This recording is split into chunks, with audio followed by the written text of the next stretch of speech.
तो आज तारीख है 14 फरवरी, और आज हम लोग 13 और 14 फरवरी दोनों दिन का करंट कवर करेंगे। तो अगर 13 फरवरी के द हिंदू के फ्रंट पेज की बात करें, तो एक तो न्यूज़ आई है जो आईपीएल ऑक्शन को लेके, हर जगह वही न्यूज़ छाई हुई है आजकल। एक न्यूज़ आई है जो इंडियन ऑफिशियल्स ने जो हिजाब को लेके, हुआ क्या, कुछ यूएस के ऑफिशियल्स हैं, उन लोगों ने कह दिया था कि हिजाब को लेके इंडिया को बैन हटा देना चाहिए, ऐसा नहीं होना चाहिए ये वो। तो इंडिया के ऑफिशियल्स ने उनके दिमाग को कहा है कि ये सब फालतू बातें मत करो, ये हमारा इंटरनल मैटर है, तुम कौन होते हो बोलने वाले। ये सब सीन हो गया थोड़ा।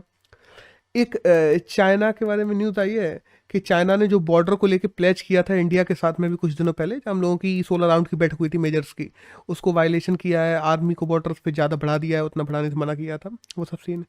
एक उत्तराखंड को लेके न्यूज़ आई है, और एक राहुल बजाज को लेके आई है। इसके बारे में डिटेल में बात करनी है। राहुल बजाज जो हम लोग जानते हैं कि अभी इतना 83 साल के हो गए थे, उनकी मृत्यु हो गई है हाल ही में। बेसिकली जो बजाज ग्रुप है, बजाज ट्रांसपोर्ट, बेसिकली जब हम लोग बात करते हैं तो उसके सीईओ भी थे ये। और इनके ही दादाजी थे जमुनालाल बजाज, जिनको हम लोग जानते हैं कि महात्मा गांधी के इतने करीबी माने जाते हैं, उनको महात्मा गांधी का 5वां बेटा कहा जाता था। तो ये उनके ही पोते थे राहुल बजाज। और राहुल बजाज ने अगर अपने टाइम में कहा जाए तो जैसे बजाज चेतक स्कूटर निकाला था, वो उस टाइम की one of the best innovation माना जाता है, क्योंकि एक चेतक अकेला स्कूटर पूरे मार्केट, जब हम लोग टू व्हीलर ट्रांसपोर्टेशन की बात करते हैं तो 40% से ज़्यादा चेतक ही थे लोगों के पास में, जितने भी बाजार में चलते थे। तो वो वजह। फिर हम देखते हैं कि वर्ल्ड इकोनॉमिक फोरम के मेंबर भी रहे हैं ये, और जो गवर्नमेंट ऑफ इंडिया में भी काफ़ी अलग अलग पोस्टों पर रहे हैं, पद्म भूषण भी मिला है इनको। तो बस हमें पता होना चाहिए कि कौन है, दैट्स ऑल। एक न्यूज़ आई है जो 36 फाउंडेशन डे पे आई है, एपीईडीए को लेके। एपीईडीए हम लोग जानते हैं, जितनी भी फार्मर्स होती हैं, फार्मर्स ऑर्गेनाइजेशन होती हैं, उनको एक्सपोर्ट में बढ़ावा देने के लिए एग्जिम बैंक के साथ में मिलकर एपीईडीए काम करता है। बेसिकली इसका जो पहले नाम है वो दूसरा हुआ करता था, procedure food export proportion annoyed government organization, ये पूरा नाम हुआ करता था। बाद में इसको चेंज करके एपीईडीए कर दिया गया था बेसिकली। और जब से एपीईडीए बना है ना, 2000 की बात करें, तब केवल 2000 करोड़ का हम लोग करते थे एक्सपोर्ट अपने खाद्य उत्पादन का। आज हम लोग 20,000 मिलियन यूएसडी का एक्सपोर्ट करते हैं, तो बहुत ज़्यादा बढ़ गया है हम लोगों का एक्सपोर्ट। तो ये organization one of the top organization जिसने सबसे अच्छा काम करके दिया है उनमें से है। और आज इसका दिल्ली में हेडक्वार्टर है, और जो अगान मुथु है वो उसके हेड हैं इस समय। That's all. एक नेक्स्ट न्यूज़ है वो आई है वर्ल्ड फूड प्रोग्राम के बारे में, कि वर्ल्ड फूड प्रोग्राम के साथ में इंडिया ने अभी हाल ही में एमओयू साइन किया है, और अफगानिस्तान को हम लोग तकरीबन 50,000 टन जो वीट है वो पहुंचाएंगे, बेसिकली ह्यूमैनिटेरियन असिस्टेंस के लिए। वहाँ पे लोगों पे खाने को नहीं है, बहुत सारी प्रॉब्लम चल रही है इन सबको देखते हुए। और ये एमओयू की बात की जाए तो इंडिया की जो एम्बेसडर है नीमा मल्होत्रा, उनके द्वारा साइन किया गया है। और वर्ल्ड फूड प्रोग्राम की बात की जाए तो यूएन की ही एक एजेंसी है जिसका हेडक्वार्टर रोम में है। तो दैट्स ऑल। एक नेक्स्ट न्यूज़ है भाई ये तेजस को लेके, कि तेजस MK1 जो हम लोगों का लाइट कॉम्बैट एयरक्राफ्ट है, उसको अभी सिंगापुर में वर्ल्ड एयर शो होने वाला है। वर्ल्ड एयर शो हर 2 साल में एक बार करवाया जाता है, और बेसिकली ये होता है इसीलिए कि जिन जिन ने नए नए ऐसे एयरक्राफ्ट कैरियर्स बनाए हैं, मतलब बेसिकली एयरक्राफ्ट को लेके कुछ भी बनाया है, मॉड्यूल बनाया है, प्लेन बनाया है, बम बनाया है, कुछ भी बनाया है, वो सब जाके जाके लोग दिखाते हैं वर्ल्ड एयर शो में। और वहाँ से सीधी सी बात है, किसी और देश को पसंद आएगा तो खरीद भी लेता है। तो उस समय हम लोगों ने ब्रह्मोस वगैरह दिखाई थी जो खरीदी गई बाद में हम लोगों से। तो ये अभी 15 से 18 फरवरी तक चलेगा, बेसिकली अभी सिंगापुर में चलने वाला है। और इंडिया का मेन जो टारगेट है वो यही है कि तेजस MK1 को वहाँ पे दिखाया जाए, उसको प्रमोट किया जाए। तेजस की बात करें तो हम लोग जानते हैं 1984 में इसको बनाया गया था, लाइट कॉम्बैट एयरक्राफ्ट है। MiG-21 को रिप्लेस करने के लिए इंडिया ने बेसिकली इसको बनाया था। मैक 1.8 की स्पीड है और 3000 किलोमीटर की रेंज है इसकी मारक क्षमता, बेसिकली अगर मिसाइल से कहा जाए तो, जब वो एयर में होता है। और बाद में हम देखते हैं इसके अलग अलग वेरिएंट भी निकाले गए थे, ट्रेनर वेरिएंट अलग है, MK1A वेरिएंट है, MK2 वेरिएंट है, ये और भी वेरिएंट है जो अलग अलग स्थितियों के लिए बनाए गए हैं। एक नेक्स्ट न्यूज़ है वो आई है ABG शिपयार्ड के बारे में, जो कि बेसिकली गुजरात में है। तो अभी तकरीबन 18 बैंक हैं जिन लोगों ने ABG शिपयार्ड को अलग अलग रुपए देके रखे थे, तकरीबन 22,842 करोड़ रुपए। तो ये पूरा का पूरा फ्रॉड घोषित कर दिया गया है। अभी हुआ क्या ना, कि देखो बैंकों ने इसको रुपए दिए, बैंक इसको रुपए दे चलेंगी, और सीन सब बढ़िया चल रहा था। गवर्नमेंट ऑफ इंडिया भी इसको टेंडर दे रही थी, हम लोगों की नेवी के टेंडर्स मिल रहे थे, तो सबको लग रहा था कि हाँ भाई जेन्युइन कंपनी है और बढ़िया चल रहा है सब कुछ। उसके बाद में क्या हुआ, 2017 में इसकी कंपनी वालों ने उन्होंने कह दिया कि हमारा माल ही नहीं बेच रहा, ये नहीं बेच रहा, वो नहीं बेच रहा, और पेपरों में इसको दिवालिया घोषित करवा दिया गया और बैंकक्रप्ट कर दिया गया। बाद में अभी परसों जो फॉरेंसिक ऑडिट आई है बेसिकली, उसमें ये पता पड़ा है कि पैसे को गलत तरीके से यूज किया गया है। बैंकों ने पैसा दिया था कि तुम्हें अपनी कंपनी को आगे बढ़ाना है, उन लोगों ने अपनी ऐश के लिए उड़ा दिया। जैसे मान लो बैंक ने हमें पैसा दिया है कोई चीज़ खोलने के लिए, कोई दुकान खोलने के लिए, और हम उससे एक गाड़ी खरीद लें और चला डालें और फिर कहते हैं दुकान तो हमारी दिवालिया हो गई, दुकान से तो सामान ही नहीं बेच रहा। तो उन्होंने जिस चीज़ के लिए पैसा लिया था उसमें यूज़ नहीं किया है और फालतू का यूज़ किया गया है इन सब चीज़ों को। पुराने उधार चुकाने में यूज़ कर दिया, या मान लो और सामान खरीदना था उसको लिए यूज़ कर दिया, फाउंडर्स ने अपने लिए यूज़ कर लिया। इसमें 4 मेन नाम है, एक तो ऋषि अग्रवाल है, एक राम स्वरूप है, और एक डीपी गुप्ता है, एक सुभाष है, और जहाँ भी हो एक ना एक राम निकल ही आता है जो ऐसे फ्रॉड में जिसका नाम होता है। लेकिन ठीक है, बढ़िया है। तो 1985 में ये बना था बेसिकली, तब से चल रहा है। 2010 में हम लोग जानते हैं वेस्टर्न इंडिया जो शिपयार्ड है उसको भी एक्वायर किया था इसने। गोवा में biggest private maintenance ship unit अगर किसी की है तो वो भी एबीजी शिपयार्ड की ही है बेसिकली, और नेवी गवर्नमेंट के टेंडर्स भी इसको मिलते थे, और 2017 में इसको इंसॉल्वेंसी के लिए डाल दिया गया था। तो दैट्स ऑल, बस जो कुछ भी किया गया था सब फ्रॉड निकला बाद में। एक और देखो सीधी सी बात एक चीज़ और कि ये खुद शिपयार्ड तो नहीं कर सकता, इसमें बैंक वालों के भी नाम निकलेंगे, इसमें गवर्नमेंट वालों के नाम निकलेंगे। अब देखते हैं जी धीरे धीरे क्या क्या निकलता है। एक नेक्स्ट न्यूज़ है वो आई है भुवनेश्वर में एक पंचायत है उसके बारे में। उन लोगों ने क्या किया ना, ये न्यूज़ मतलब ऐसे नॉलेज के लिए मैंने डाल दी। उन लोगों ने अभी वहाँ पे सरपंच के जो है चुनाव होने वाले हैं, उन लोगों ने सरपंच से ऐसा पेपर करवा दिया जैसे यूपीएससी का पेपर करवा रहे हो कि बताओ आपके आप सबको। उन लोगों ने कह दिया हम लोग वोट नहीं डालेंगे अगर आप लोग पेपर नहीं देंगे। तो सरपंचों ने कहा ठीक है हम लोग खड़े हो रहे हैं। तो कैंडिडेट्स ने कहा हम देखते हैं क्या सीन है, बताओ क्या पेपर देना है। गाँव वालों ने पेपर तैयार किया, आपके टॉप 5 गोल्स क्या रहेंगे, आप 5 साल में क्या करेंगे, आप क्यों बनना चाहते हैं, आप सोशल वर्कर्स से अगर आप सोशल वर्किंग के लिए आ रहे हैं तो बताओ 5 टॉप सोशल वेलफेयर वर्कर्स के लोगों के बारे में बताओ। गांव में पॉपुलेशन कितनी है, वार्ड की पॉपुलेशन कितनी है, जो लोग पहले रहे हैं हेड उन लोगों ने क्या क्या किया, अभी गाँव में क्या क्या करने की और ज़रूरत है, सबसे ज़्यादा मांग किसकी है। इतनी सारी चीज़ें पूछ दी ना, तो मतलब ऑलमोस्ट जितने भी कैंडिडेट्स खड़े हुए थे, सोचो उनमें से 20% भी नंबर नहीं आए किसी के।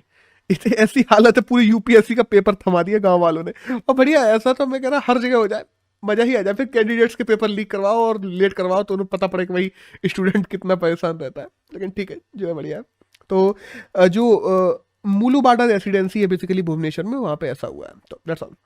एक नेक्स्ट न्यूज़ है वो आई है अभी वोल्केनिक जो इरप्शन हुआ है उसके बारे में, कि जो माउंट एटना है हम लोग जानते हैं सिसिली इटली में बेसिकली वहाँ पे हुआ है, और इरप्शन की वजह से वहाँ पे भी ये भी है कि ऐसे बादल बादल बन गए हैं, पूरी रात हो गई थी, बहुत ज़्यादा सीन हो गए हैं। बस बहुत मानो किसी की मृत्यु नहीं हुई है, बस हमें पता होना चाहिए कि जो माउंट एटना है वो कहाँ पे, जिसमें हाल ही में वोल्केनिक इरप्शन हुआ है। That's all.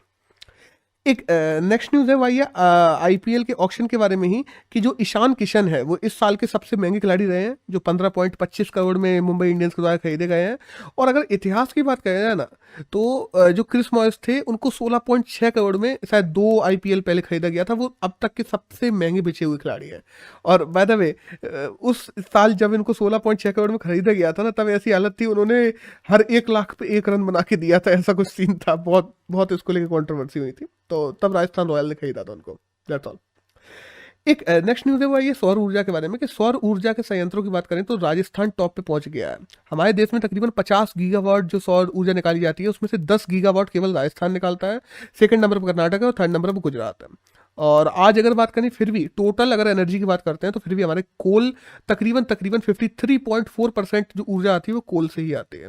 गैस से तकरीबन 6% आती है और रिन्यूएबल रिसोर्सेज से 36.2% आती है। लेकिन बहुत बड़ी बात है, इंडिया रिन्यूएबल एनर्जी में जिस प्रकार से आगे बढ़ रहा है, आज टोटल एनर्जी का 36.2% रिन्यूएबल एनर्जी से निकालना, वो भी एक डेवलपिंग देश में इंडिया जैसे में, बहुत बड़ी बात है। तो हेड्स ऑफ टू अपनी गवर्नमेंट जो भी है। और हम लोग जानते हैं कि सोलर एनर्जी की बात करते हैं तो फोटोवोल्टिक इलेक्ट्रिसिटी से निकाली जाती है और सोशल थर्मल एनर्जी से भी निकाली जाती है। तो ज़्यादातर तो फोटोवोल्टिक इलेक्ट्रिसिटी ही यूज की जाती है, हम लोग देखते हैं पैनल लगा दिए जाते हैं, बस दैट्स ऑल। और अगर इंडिया में कैपेसिटी की बात करें तो तकरीबन 5,000 ट्रिलियन जो किलोवाट सोलर एनर्जी है वो भारत निकाल सकता है, इतनी कैपेसिटी है। और 1 गीगावाट जब हम लोग सोलर एनर्जी निकालते हैं ना, तब कहा जाता है कि तकरीबन 1,000 से ज़्यादा जॉब क्रिएशन होती है। तो ये भी एक बहुत अच्छी बात है, अगर सोलर एनर्जी पे जैसे जैसे हम लोग आगे बढ़ते हैं उतनी ज़्यादा जॉब क्रिएशंस भी होंगी। तो दैट्स ऑल। अब आज की अगर द हिंदू की बात करें तो फ्रंट पेज पे फिर से आईपीएल ऑक्शन आया है। इंडिया में आईपीएल ऑक्शन ऐसे देखा गया है जैसे आईपीएल देखा जा रहा है, लोगों ने टीवी पे चला चला के देखा है ऑक्शन। तो जो भी हुआ है, एक न्यूज़ आई है जो ऑक्सीफैम के बारे में आई है। ऑक्सीफैम एक संस्थान है बेसिकली, उसको भी एफसीआरए की लिस्ट से बाहर कर दिया गया था। हम लोगों ने एफसीआरए के बारे में किया गया था बात भी की थी पहले कि जो फॉरेन फंडिंग आती है उसके लिए एक एग्रीमेंट करना पड़ता है, सरकार तुम्हें परमिशन देती है कि तुम फॉरेन फंडिंग ले सको, तो वो एफसीआरए होता है। तो ऑक्सीफैम को भी एफसीआरए के बाहर कर दिया गया है, तो जिसमें ऑक्सीफैम ने कहा कि हमें ले दिया जाए वरना हमें अपने सारे जितने भी प्रोग्राम्स हम चला रहे हैं इंडिया में उनको बंद करना पड़ेगा, क्योंकि हम पे फंडिंग ही नहीं है, ज़्यादातर फंडिंग बाहर से आती है। एक न्यूज़ ममता जी के बारे में आई है, तो ये तो पॉलिटिकल न्यूज़ है। एक जो गुजरात और उत्तराखंड में आज इलेक्शन है, इसके बारे में न्यूज़ है। और ऐसे 12 जो तमिल फिशरमैन हैं उनको पकड़ लिया है इंडिया ने। तो ये तो चलता रहता है, जो इंडिया श्रीलंका हुआ, इंडिया बांग्लादेश हुआ, इंडिया पाकिस्तान हुआ, तो ये लोग आपस में फिशरमैन को पकड़ते रहते हैं, छोड़ते रहते हैं हर दूसरे दिन। तो दैट्स ऑल। मतलब फ्रंट पेज की कहा जाए तो कुछ भी ऐसा नहीं है जो हमें कहीं जानने की जरूरी है। एक पेज नंबर 8 पे आइए एलआईसी के बारे में। हम जानते हैं कि इंडिया का सबसे बड़ा आईपीओ जो इनिशियल पब्लिक ऑफरिंग कहा जाता है वो आने वाला है एलआईसी का। और एलआईसी देश के पीएसयूज की अगर हम लोग बात करते हैं ना, पब्लिक सेक्टर अंडरटेकिंग की, तो टॉप पर है आज। आज हम लोग अगर बात करें तो जो जितने भी इंश्योरेंसेस की बात करते हैं तो 60% इंश्योरेंस जो भी मार्केट में चलते हैं वो केवल एलआईसी के हैं। आज एलआईसी का 5% जो स्टेक है, तकरीबन 5%, 10% तो पहले से ही इसको निकाल दिया गया था जो होल्डर्स के पास में, 5% स्टेक और है एलआईसी का जो निकाला जा रहा है आईपीओ के तहत बेचा जाएगा। और इससे कहा जा रहा है 31 लाख करोड़ रुपए शेयर आएंगे। वही है कि देखो आईपीओ वैसे ही हर साल क्या बात करते हैं एलआईसी हर साल 5 लाख करोड़ से ज़्यादा कमा के देता है गवर्नमेंट को।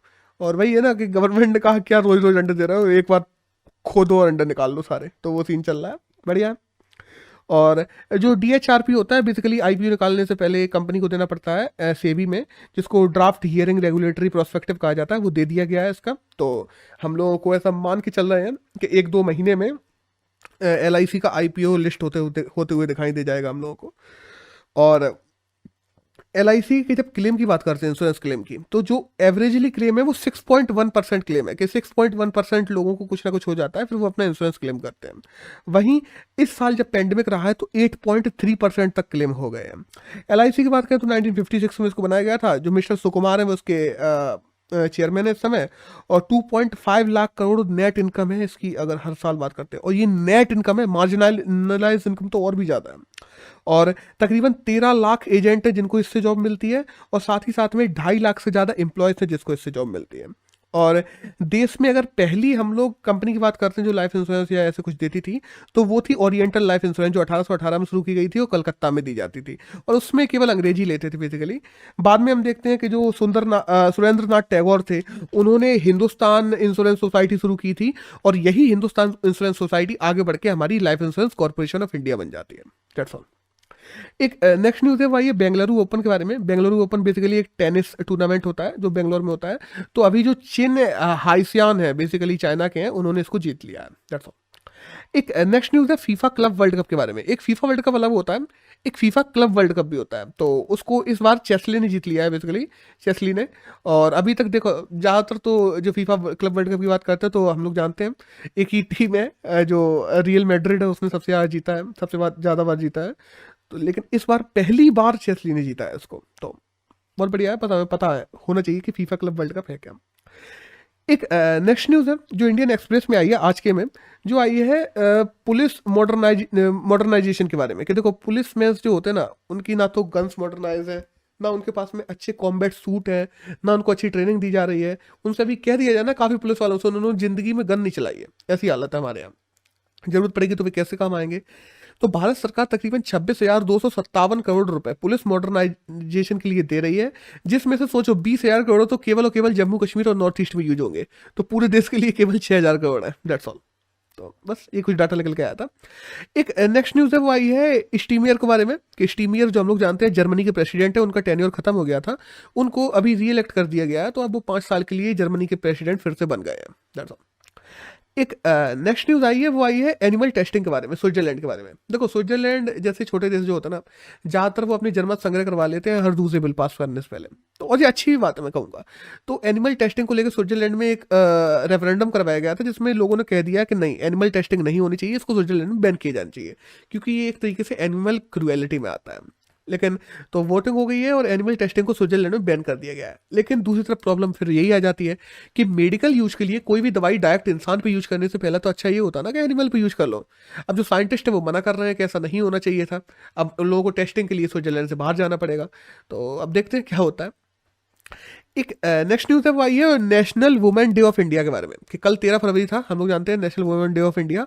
और ये क्यों मनाया जाता है? क्योंकि इसी दिन सरोजिनी नायडू की बर्थ एनिवर्सरी पड़ती है और वो नाइट एंगल ऑफ इंडिया भी कहा जाता है सरोजिनी नायडू को। और सरोजिनी नायडू हम लोग बात करें तो 13 फरवरी 1891 में इनका जन्म हुआ था। और इंडियन नेशनल कांग्रेस की अगर पहली इंडियन वुमेन अध्यक्ष थी ना तो वो सरोजिनी नायडू ही थी। और बाद में इन्होंने बहुत सारी कविताएं वगैरह भी लिखी थी और गांधी जी की काफ़ी करीबी मानी जाती है। तो दैट्स ऑल। एक नेक्स्ट न्यूज़ है वो आई है पीएम पोषण स्कीम के बारे में। हम लोग जानते हैं पहले इसको हम लोग मिड डे मील कहते थे, बाद में पोषण स्कीम कर दिया है। तो हाल ही में केंद्र सरकार ने सभी राज्यों से कह दिया है कि जो मिलेट्स होते हैं बेसिकली बाजरा को पीएम पोषण स्कीम में शामिल किया जाएगा और सब लोगों को बाजरा भी उपलब्ध करवाया जाएगा जितने भी बच्चे हैं उनको क्लासेस में। That's all. एक नेक्स्ट न्यूज़ है वो आई है ह्यूमन कैपिटल इंडेक्स के बारे में। ओ सॉरी ये तो इसी में मतलब इंक्लूडेड है बेसिकली कि हम लोग ह्यूमन कैपिटल इंडेक्स से भी देख सकते हैं कि 174 टोटल देशों में ना हम लोग 116वें नंबर पे आते हैं। और इसी इंडेक्स में हम लोगों ने टारगेट रखा हुआ है कि हम लोगों को 100 से नीचे आना है अगले साल। तो उसके लिए ये किया जा रहा है। That's all. एक नेक्स्ट न्यूज़ है वो आई है वन ओशियन समिट को लेकर। देखो हम लोग भी जानते हैं दुनिया में 70% जो जितनी भी अर्थ है उस पर पानी है। और हम लोगों को अगर जिंदा रहना है, हम लोगों को अर्थ सेफ रखनी है तो पानी को शुद्ध रखना, पानी को सेफ रखना बहुत जरूरी है।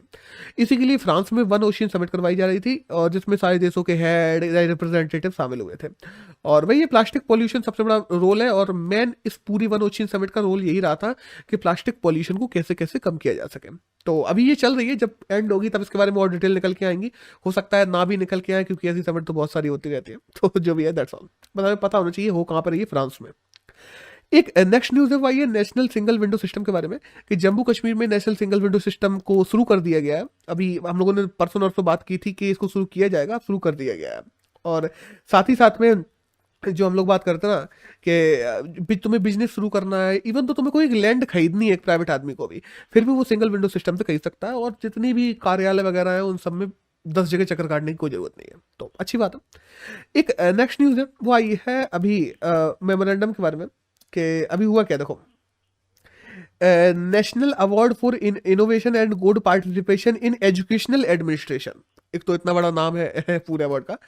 तो ये इस साल मेमोरेंडम में किया गया, उसके तहत मिनिस्ट्री ऑफ एजुकेशन ने NIEPA जो हमारी संस्थान है उसको दिया गया है अवार्ड। तो बस हमें पता होना चाहिए, बस हमें NIEPA के बारे में पता होना चाहिए, उससे यार कोई जरूरत नहीं है कि इनोवेशन बेस्ट इनोवेशन अवार्ड जो नेशनल का है वो इस साल किसको मिला है? NIEPA को। That's all. और एक नेक्स्ट न्यूज़ है वो आई है वर्ल्ड रेडियो डे के बारे में कि कल 13 फरवरी थी और कल ही रेडियो डे भी होता है, हम लोग जानते हैं। तो दैट्स ऑल। और बाद में आज 14 फरवरी, आज वैलेंटाइन डे भी है। एक वैलेंटाइंस करके एक फिजिशिस्ट हुआ करते थे इतिहास में, तो उनके नाम पे वैलेंटाइन डे बनाना शुरू किया गया था जिसमें लोग एक दूसरे को एज एन खुशी गिफ्ट देते थे। फिर वहां से जो हम देखते हैं 90s के बारे में जब 20 शुरू होते हैं तो इसमें लव फैक्टर को जोड़ दिया जाता है कि हाँ अपने लव वंस को गिफ्ट दिया जाता है। और वहां से फिर ये गर्ल्स वॉइस पे आ जाता है तो लोग प्रपोज करते हैं और 50 प्रकार के और डे बन गए हैं एक हफ्ते के बाद में पहले। तो जो भी है दैट्स ऑल। तो अगर हम लोग बात करते हैं 14 और 13 फरवरी की, तो यही करंट था जो हमें किसी भी एग्जाम में जानने के लिए जरूरी था।